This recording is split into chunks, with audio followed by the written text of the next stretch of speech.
So an emerging category of watch that I always talk about on this channel is this everyday style watch. Some people will call it a go anywhere, do anything style watch. But for this video, I wanted to focus in on what are the purest forms of everyday watches. We've talked about this subject many times, but from major brands, what are the single best representations of an everyday watch? The reason why I wanted to get into this subject is it's been some time since we've talked about everyday watches for all segments of the industry.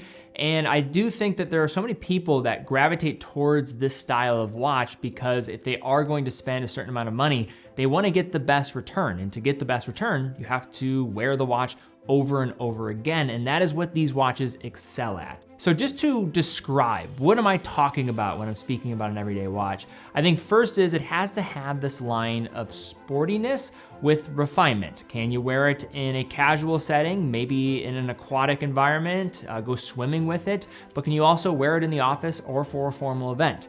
Can it work both on a strap and a bracelet? Doesn't necessarily need to work on both, but that would be a nice value add. Is it versatile in that regard?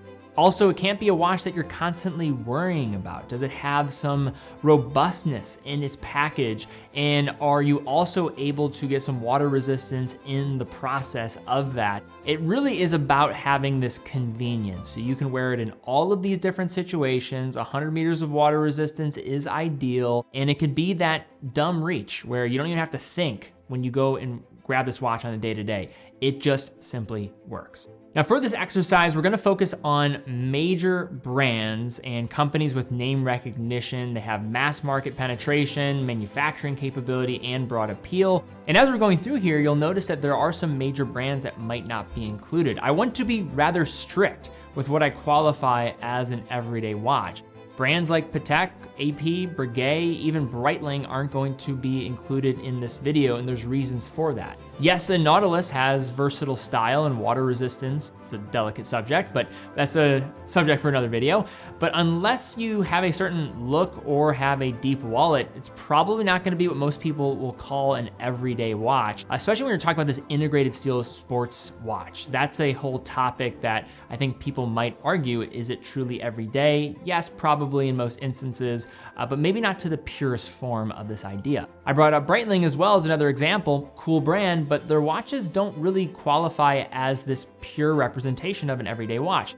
There are watches that are adjacent to the genre. You could look at something like the Top Times, but those might be a little too playful. And then you have the Chronomats, which have a bracelet that might not work in every different circumstance. So this is how I'm thinking about this when putting together this video. So hopefully that gives you a better understanding. A lot of brands to go through, a lot of watches to go through. We're gonna look at all different price points and bounce around throughout the industry. So let's go with our first watch here. And guys, before we jump in, I'm gonna be heading back to New York City for an event with Nomos. This is gonna be on October 29th. We have very limited space available for this, so if you are interested, hit the link below. This is a first come, first serve type of idea. If we have space, one of my team members will reach out to you, but if you are interested, fill it out below. What's gonna be happening at this event, we're gonna have a variety of our inventory in their Soho boutique where you can check out many of Nomos's watches. Also going to include in that the new World Timer set. So if you wanna have a chance to look at these watches in person and actually walk away with one, this is the newer sets. We will have those, very limited amount of them at the event. So if you wanna check those out, be sure to attend, express your interest down below. I will also, of course, be in attendance. Would love to be able to meet you guys. We do not really do anything outside of Cleveland, Ohio. So to do something in New York, say hello, something that is pretty rare. So if you wanna take part in it, link will be in the description down below. First come, first serve, but really act fast. Would love to see you guys there. And with that, we're gonna start with Omega. So Omega has a lot of watches that could be considered in this range. You could consider a Railmaster, maybe something from the Constellation family. But for me, there really is only one choice, and that goes with the Aqua Terra. The Aqua Terra is the extension of the Seamaster range. It was evolved in the 21st century and now exists in a variety of different dial formats. And I think that's the main reason why it gets the edge over something like the Railmaster and some of the other watches in this realm. You have the teakwood dials, you have the lacquer dials, you have the shades editions. There are so many different watches within the Aqua Terra family to choose from that it is borderline overwhelming. 38mm options, 41 as well being part of the package. Main difference is going to be the movement, 8800 series, 8900 series.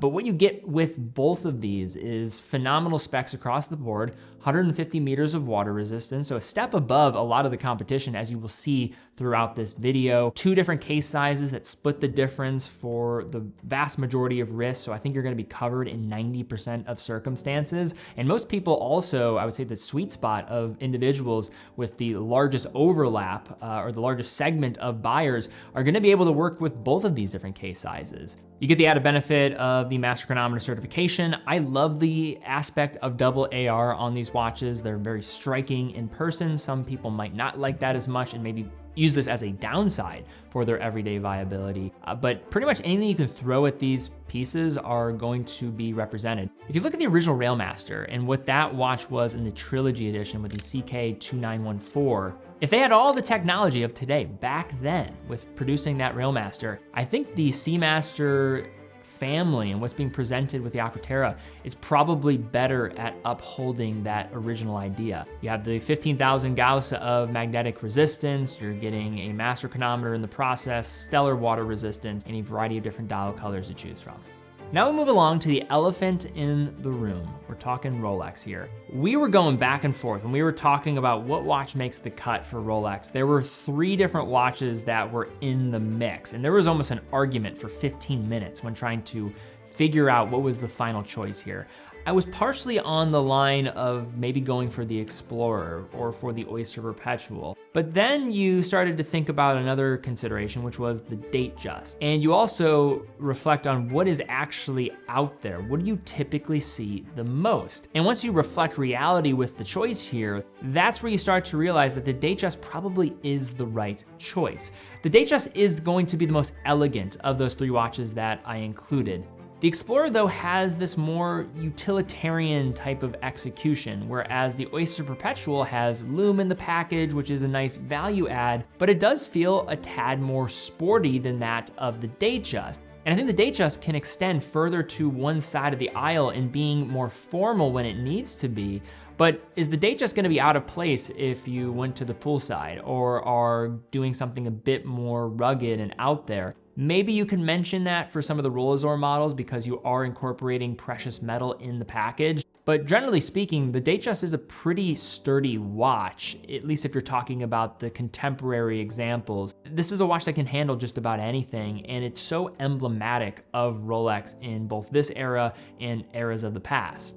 You have a 36mm and a 41mm option. I think this even covers more gaps of the pockets of wrist. Now, there might be a few people in the middle where they could make both the 36 and 41 work and they're not finding the perfect sweet spot. I think this is where the Aquaterra is a little more focused towards the middle of wrists and medium-sized wrists, but then the Datejust is really going to the classic dimensions of what's being presented by 36mm, which is way more viable than many people realize. If you've ever tried on a 36mm Datejust, you might be shocked to see how well it wears. If you're in the crowd of people saying, oh, 36mm is way too small, you try on a Datejust for the first time at 36 and you're like, okay, I get it. I understand why this is so popular. But 41mm is also available to you. You have the Chronergy escapement now being a part of the contemporary lineup of Datejust. 32-35 movement being pretty standard there. 100 meters of water resistance across both of these. And let's just talk about the different dial colors. I mean, this is about as widespread of optionality as you're gonna come across in the industry. You can go for traditional stick markings. You can go for the Wimbledon dials, other Romans,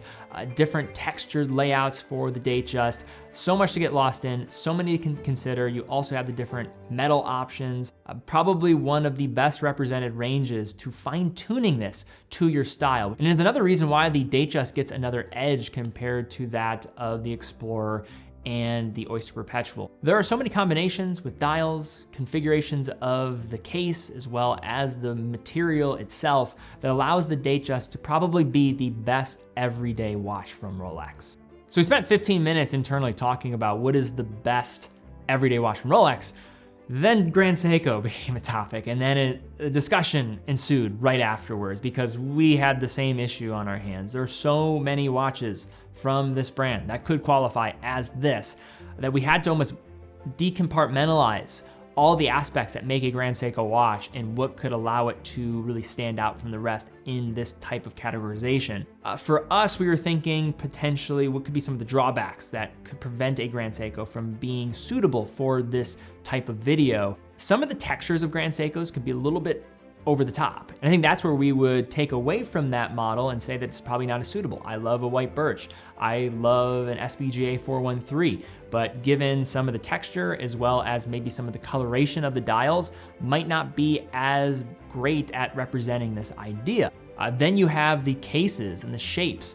Is it the right size? Is it going to deliver the right message on that front? You probably don't want all these highly reflective surfaces, harsh lines which are being presented, and that's so much of what Grand Seiko is all about, this light and shadow. So we arrived at a watch that was at the entry point of spring drive, but also doesn't have as crazy of texture. The dial surface is pretty straightforward, and you can wear this in pretty much any situation that you throw at it. It's the SPGA 465. This is also known as the Frost Edition. This sits right at that entry point, just over $5,000 to get into a spring drive watch. It has the 9R65, same movement as the Four Seasons with the SPGA 413 and the 415. Also the same movement that's in the SPGA 211 Snowflake, which because of the case size, because of what was being presented there, I thought that that maybe wasn't as viable. This also has a little bit of a subtle texture, doesn't have the same recessed power reserve indication, so it's not as eye-catching as maybe that of the Snowflake. Really tough call on this one, but you're getting a 40mm case. I think that's going to work in so many different circumstances. I think regardless of what people say, commercially, that is probably the sweet spot for size in the 2025 watch buying market. 12.2mm in thickness, so reasonable thickness on that front, and a 46mm lug to lug. You also are getting 100 meters of water resistance in the process. And then the case itself, it's not going to have as many harsh lines of that of the 44GS. The 62GS. And it has still some of these high polished points, but not so much where it might detract from the visual representation that you want from a watch that's going to be worn in an everyday circumstance. Now we move along to Tudor. So Tudor has probably 3 options that you could consider for this video. One would be the 1926. Thought that leaned a bit too dressy and traditional in its presentation, so that one was going to be passed on for this. Then you had the Tudor Ranger, but the Tudor Ranger has more of this tool-oriented watch feel. Didn't feel as refined. It's more of like this brutal tool in its presentation. So that one was also probably not gonna be suitable. Quickly, you arrive at what is the best choice for this video, and that is the Tudor Black Bay 1. Now some of you might be saying, what's the Tudor Black Bay 1? It's a good question because Tudor has gone so long without classifying this collection with a name. Many people would call this the Tudor Black Bay 36, but that's kind of confusing because it's also available in a variety of different case sizes, 41, 39, 36. This is the new name for this collection. So basically those non-diver Black Bay versions, the Tudor Black Bay 1. When the Tudor Black Bay 1, or the previous generation, we can call it the non-diving Tudor Black Bays, when those were unveiled, they had more of this juvenile appearance. And I don't mean that in a derogatory manner, it's just that they weren't as buttoned up. They didn't have these subtle refinements that come with the newer packages from the Tudor Black Bay 1. When these were updated in the last few years, what you got were better bracelets with what was being presented. Now you have T-fit in the package, you have MT calibers. If you remember those smiley dial versions, those had just ETA calibers on the inside, still very venerable in their ability, but not to the same degree of that of these Kanisi powered calibers with 70 hours plus of power reserve, also getting chronometer certifications in the process, so a lot to like here. And then also the dials were a bit more elevated in terms of their sheen, their finish. They also have more of this muted tone, has like a sun ray, sunburst finish, as well as having way better finishing on the case as well as on that crown. If you remember those 36mm options previously, or I should just say non-diver Black Bays previously, it had this tube-like system for housing the crown, and that's where I think the subtleties of the design take away from more of a luxury presentation. It had charm, but if you want something that feels more of its price, it feels much more luxurious, I think they nailed it with the updates of the Tudor Black Bay 1. You have the MT5400 calibers on the inside, as I mentioned, which is a huge upgrade, 100 meters of water resistance, different dial colors to choose from. You also have the S&G variants here if you want to go that route. So similar idea to that of the Datejust. You can fine tune what is the right option for you. Maybe not so much as for the dial colors, but more so with some of the case options and other considerations. Shifting over to Longines. Longines has some watches here that can certainly make sense. The sector dials and some of their dress watches, despite having 30 meters of water resistance, are everyday suitable, but because of some of these drawbacks, I don't think are the #1 contenders here. Then you have the Spirit collection. We'll definitely not include the Zulus because of the bidirectional bezel, maybe being slightly too sporty.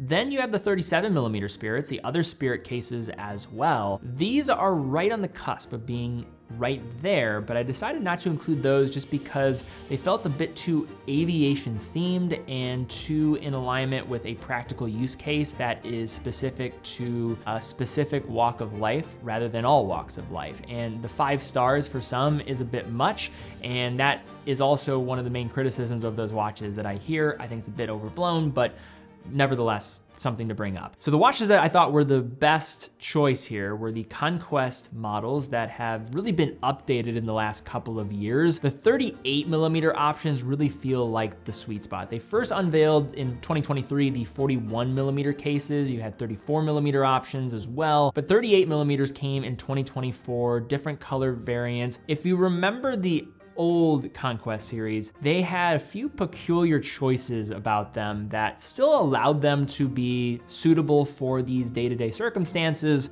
but made them a little unorthodox. You had this large protruding crown with crown guards, the very enlarged numerals on the dial. It did have additional water resistance compared to these versions, but didn't really fill the void that I think people were looking for. When you were looking at the Conquest series, and the Conquest exists as the Heritage Conquest, which are going to lean into that direction, but these are more for that new watch buyer or someone who's looking for $2,000. What is the best, most versatile watch I can get for that money? This is where this watch delivers, and I think they nailed it with the design. They updated the bracelet, way more refined, similar to some of the concepts I talked about earlier about the Black Bay 1. The crown guards are slimmed down, having more of an attractive silhouette if you are trying to wear this in a dressier environment. Still getting 100 meters of water resistance, thinner in its case profile, also getting the L888.5 movement. So these are going to be calibers with over 70 hours of power reserve. You are also getting ISO compliance to the 764 standard for magnetism. Be multiples of what that standard is going to call for. Nicely faceted markers on the dial with several different dial colors to choose from.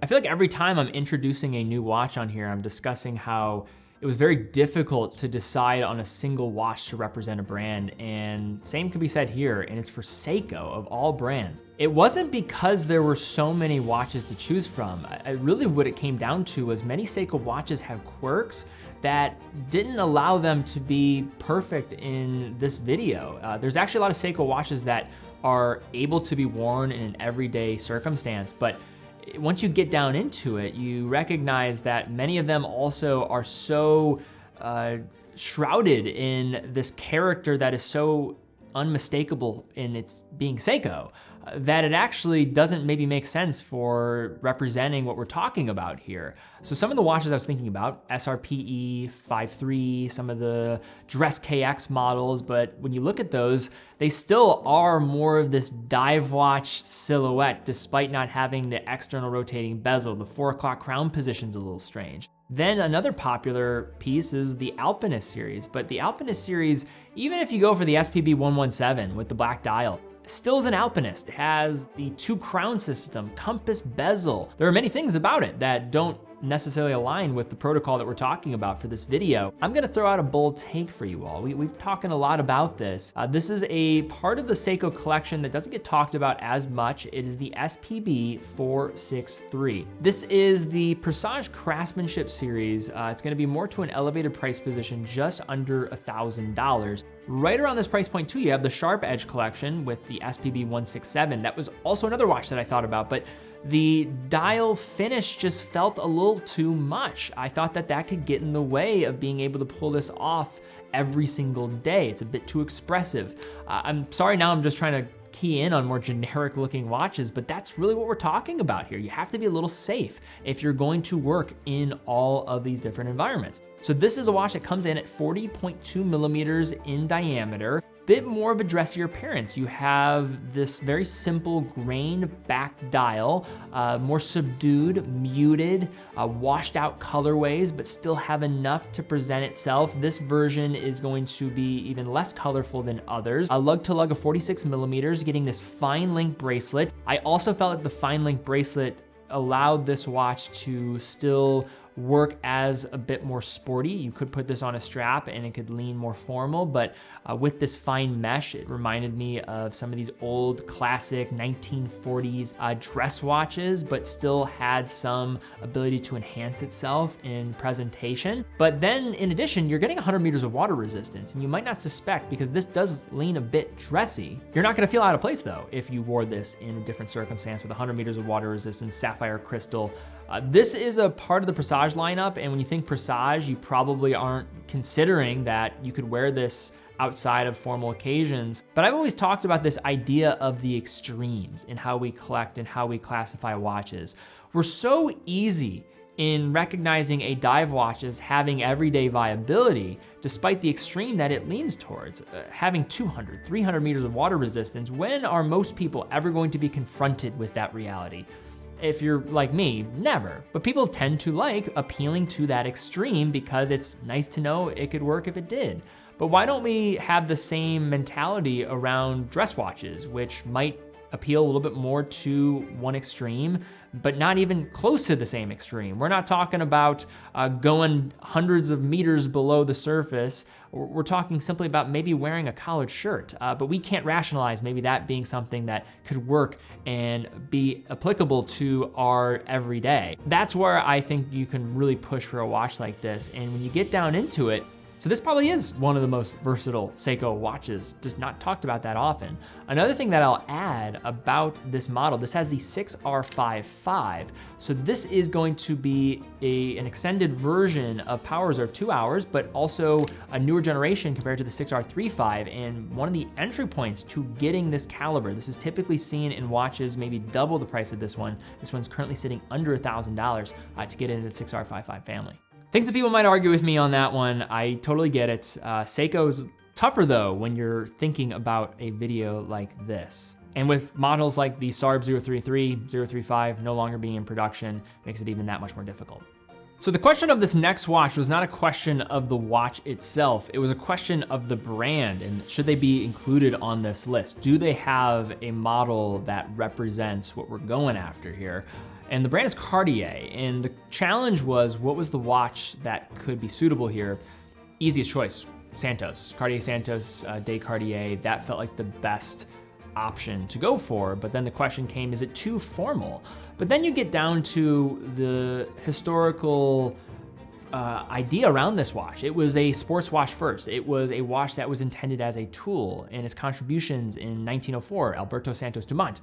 What came forth because of this watch and where it sits within the Cartier lineup, it felt like it was appropriate here because you are still getting 100 meters of water resistance, different case options to choose from. You could go for this watch on a strap, still looks really nice. You could go with it on a bracelet. You have two-tone options, so some fine tuning that you could bring forth here. Probably need to baby this one more than any other watch on the list for a couple of reasons. One, just Cartier in general, when you get one on your wrist, it doesn't feel like a Rolex by any means. It feels like a more delicate type of object compared to that of the Oyster case. And then in addition, you have a lot of polished elements towards the anterior side of the case that are going to scratch up. So these watches are going to show their wear.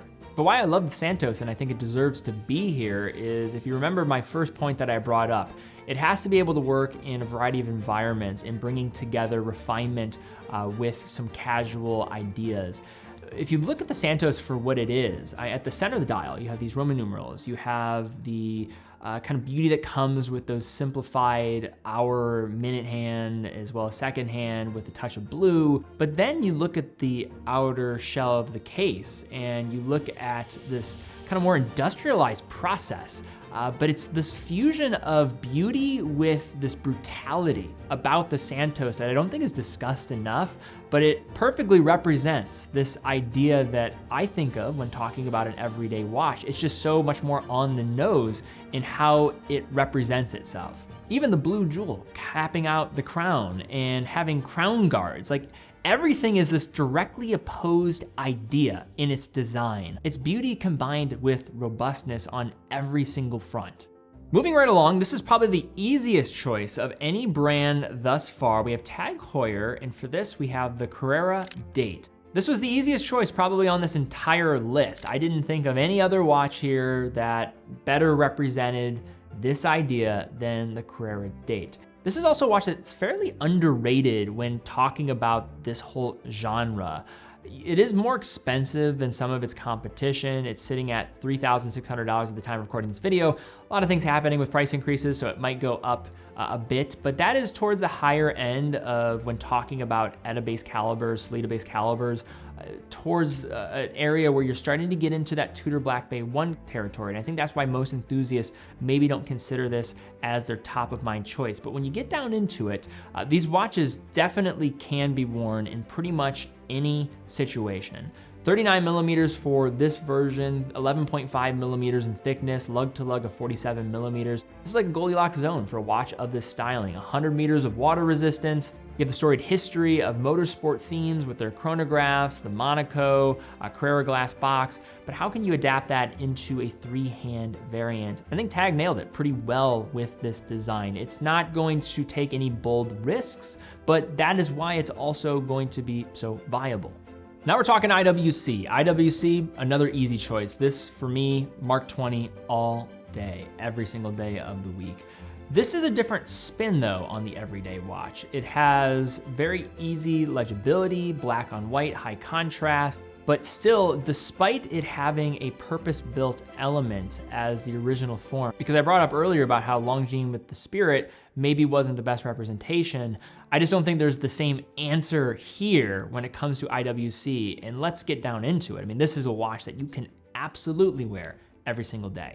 With the Mark 20, they've made some phenomenal upgrades to the package to make it that much more compelling. You have 40 millimeters for the diameter, thickness of 10.8 millimeters, and a lug to lug that's shortened down to 49 millimeters. Not insignificant, but better than that of the Mark 18. On the inside, you have the 32,000 series movements. This is a 5-day power reserve movement, 120 hours. And then as another upgrade for the Mark 20 compared to the Mark 18, you're getting now 100 meters of water resistance. When you look at watches from this original military context and why they were created, as you start to see them at that purest form, and there have been many different spins and takes on these styles of watches, but at their purest form, you see how at the end of the day, they're all about their ability to be able to indicate time easy. They can work and blend in simply. That was part of the use case. So when you combine both of those ideas with the robustness that comes in mind, that could be the case for a field watch. I have a whole video talking about how those watches are so important and are also so viable even today. The same can be said for pilot's watches. If you look back at the early Mark series watches, those produced in 1948 for the RAF, the design principles there, yes, they worked in a military context, but they also work with practicality for the everyday, even for those that are not in those situations. And now with the Mark 20, you have different colors, you have the bracelets, which are overlooked. IWC is probably more of a strap brand than a bracelet brand. That is not dismissing what is being done currently with their bracelets, because I think they are actually some of the best in their class, with the on-the-fly adjustment, with the button on the IWC clasp. It's really slick. Love how these watches just feel on the wrist, and the Mark 20 is probably the best Mark yet. Now we've been bouncing around different price ranges, looked at a lot of luxury watches. Let's go to two of the staples of entry-level Swiss mechanical watches. I'm gonna start here with Tissot. What is the watch from Tissot for the everyday that makes the most sense? Now with all the craze around the PRX, some people might be saying PRX, PRX, PRX.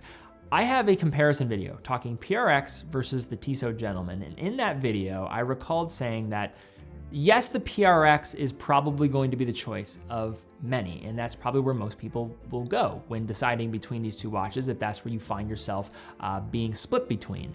But the truth is, the Gentleman is better as being an everyday watch, most likely, if we're trying to think about the simple way of defining that type of term.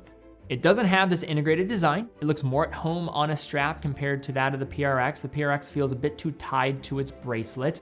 You're still getting 100 meters of water resistance in the process. You have an elevated version of the ETA C07 movement on the inside. This is the .811 with the silicon balance spring to go along with it, which you'll see that small little SI by the balance assembly. 11.6 millimeters in thickness, 48.6 millimeters for that lug-to-lug dimension, still getting a sapphire crystal, finely faceted hour markers on the dial. This was a watch that I think unfortunately just came out at a time when the PRX just took over the entire industry under $1,000. Like that was the watch for like a year online. When you're talking about an entry-level mechanical Swiss watch, the PRX was everywhere, and then you had the Gentleman priced slightly above it, where people just overlooked it completely. It didn't have the same character of that of the PRX. It didn't have the same hype affiliated with it because it wasn't an integrated steel sports watch. But once all the dust settles and you just get into the core reason why someone might be looking to buy a watch, if this is your reasoning, everyday consideration, the Gentleman probably scratches that itch more than that of the PRX. Both are phenomenal representations of that. You have to define and figure out what you are, but the Gentleman is a safer choice, and that comes with maybe having a little less character in the process, but you have some different dial colors to choose from, still getting great robustness in the package, 100 meters of water resistance, sapphire crystal, and a lot to like from the visual details as you get closer in, the markers and how it's finished, the movement also being elevated. The Gentleman now has become slightly underrated because of the PRX's success. And now for our final watch, under $1,000. Now prices are changing all the time, but these are sitting right around that $1,000 price point, even less so for the 38 millimeter versions. There is not a single watch under $1,000 that better represents this title of video, what we're trying to get after here, and that is the Hamilton Khaki Field Murph. So why does this watch work? Why do so many people adore it? First, probably the whole lore around Interstellar definitely does a lot of the heavy lifting, but when you get down to it, there are plenty of movie watches out there that are flashes in the pan and nobody cares about them. The reason why the Murph is successful is actually not because of Interstellar. I think it's a nice add-on, but at the core of it, it's just a phenomenal watch for someone who is confronting themselves with a buying decision, looking for something that can work for them around $1,000 to spend. What are you looking for typically? What's the common path that I see people going down when they have this amount of money to spend? Chances are they have some other watches, maybe at different prices, maybe some above, maybe some below, and they want to get into Hamilton for the first time. And what is the watch that checks off the most boxes? The Murph. Another reason somebody might get into the Murph is that they've saved up some money and they want to get the best, most complete watch for $1,000 that can work in every circumstance. They want to wear it to the office. They want to wear it more casually, maybe for a date night, and never feel like it's out of place. That is where the Murph is able to become this famous icon now. And I think it really qualifies as that. This is the best-selling Hamilton watch for us, and I think for Hamilton. I think I can speak that now. This is just an unbelievable piece. It's not going to have the same historical importance as some of their other field watches, like the Khaki Field Mechanical, in its connection to the 20th century and what it was able to contribute on the battlefield. But this is a watch that, when you're talking about the modern watch buyer, around $1,000, this is where the Murph really thrives. It has this perfect bridge to the past of Hamilton, representing this field watch DNA. It is still a khaki field, but these modifications of refinement in the package, I think, have really gone a long way. The cathedral hands is a nice enhancement, but they're not so overdone where they get in the way of what is being presented. The numerals and how it's not going to be overly cluttered with the 24-hour and the 12-hour display. There's a hint at the khaki field watch language, but it's not so overdone where it starts to become too cluttered on the dial and become casual as a result of it. And let's also keep in mind that 50 meters of water resistance is the standard for the Khaki Field Mechanical. The autos get 100 meters of water resistance, but the Murph delivers on 100 meters. You also have a bracelet option, and this watch just works better on a bracelet than other khaki models. I think it just looks phenomenal. You also have the straps to choose from, which will make it even more compelling for the packages. You have a white dial version, you have a 42 millimeter option, 38 millimeter option, both bracelets on the 38 and 42. So now they've completed this collection. This was just 5 years ago, a singular watch. But now it's a force to be reckoned with, not just for Hamilton, but really for the entire genre of go anywhere, do anything watches. But all right, guys, that is our video here today, looking at the top everyday watches from major brands. Wanted to cover this because this is a topic, yes, we've talked about, but I haven't talked about it in a while, and I wanted to really get down to the purest form. What is the best representation of this idea from all of these major brands? Do you agree with my takes? Do you disagree? There were a couple in there I could see some people pushing back with me on, but I really thought about this a lot. I worked with the team, and there was some debate about what was the best representation. But let me know, do you agree? Do you not agree? Leave a comment down below. Also, if you enjoyed the video, please give it a thumbs up, subscribe, hit the bell icon. Really do appreciate that, as that does help out the channel. Also check out teddybaldisher.com. teddybaldisher.com is an authorized dealer for all the brands that we carry, over 35 brands. Every purchase comes with quick and fast fulfillment, dedicated customer support, and a full factory warranty for all the products that we offer. And how we're able to keep doing what we're doing here, produce content every single week for you guys, is through selling watches. The YouTube channel is just here and just operates. We love producing content, but really how this business can continue is through selling watches. So if you are in the market, we'd love to have your business. Allow us to keep doing what we're doing here. We love what we do. But guys, thank you again so much for watching. Be well, and I'll see you all very soon.